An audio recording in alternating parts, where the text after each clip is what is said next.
রাগির আটা দিয়ে রুটির সাথে কিন্তু আমি একটা তরকারি তৈরি করেছিলাম, সেটা কিন্তু বলেছিলাম খুব কম তেলে এই রান্নাটি তৈরি হয়েছে।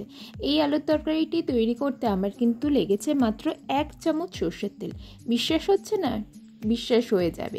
কেমন করে তৈরি করলাম পুরো পদ্ধতি কিন্তু আপনাদের সাথে আমি শেয়ার করছি। প্রথমে কিছু আলু নিয়েছি, এখানে কিন্তু আলুগুলো সুপার 6 আলু। এই আলুগুলো যতটা খেতে ভালো ততটা কিন্তু তাড়াতাড়ি এবং কম সময়ের মধ্যে সেদ্ধ হয়ে যায়, আর এটা ভাজাও কিন্তু খুবই ভালো লাগে। এই জন্য এই আলুটা কিন্তু এখন সিজনে যেহেতু রয়েছে সেহেতু এই আলুটাই আমি বেশিরভাগ সময় দোকান থেকে কিনছি।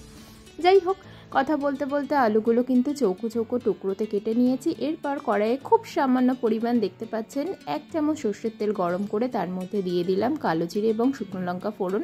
এরপর এর মধ্যে দিয়ে দিলাম 1 চামচ পরিমাণে আদা বাটা। তো এইটুখানি মশলা, এর বেশি কিন্তু এর মধ্যে কিছুই দেবো না। এরপর এর মধ্যে দিয়ে দিলাম আলুর টুকরোগুলোকে।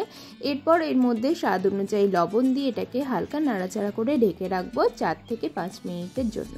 বলতে পারেন যে এত কম তেলে আলু ভাজা কি করে সম্ভব? আলু তো পুড়ে যেতে পারে না, পুড়বে না, কিন্তু গায়ে একটু হালকা লাল লাল ভাজা হয়ে যাবে। এর ফলে এটা কিন্তু খুব সহজেই তাড়াতাড়ি নরম হয়ে যাবে। এরপর এটাকে আমি ঢাকা দিয়ে রাখলাম। ঢাকা খুলে এর মধ্যে আমি দিয়ে দিলাম কিছু কড়াইশুঁটি বা মটরশুঁটির দানা।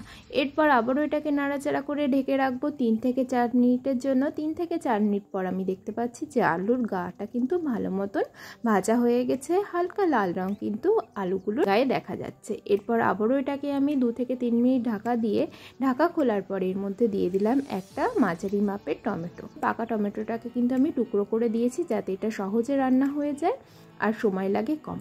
এরপর আবারও ঢাকা খুলে এটাকে নাড়াচাড়া করে নিলাম। এই রান্নায় তেল মশলা যতটা কম লাগবে সময় কিন্তু ঠিক ততটাই বেশি লাগবে, এই কারণে একটু ধৈর্যের সাথে কিন্তু এই রান্নাটি করবেন।